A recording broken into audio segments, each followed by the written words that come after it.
What's your take on Sudan?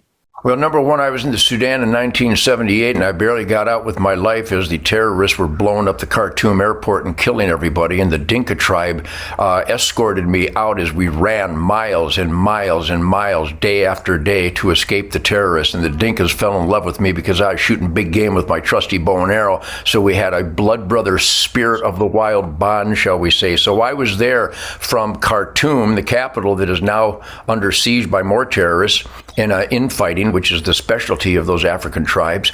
And I made my way to Juba and Capoeira to commandeer a Red Cross plane to get me to Cairo. Barely got out.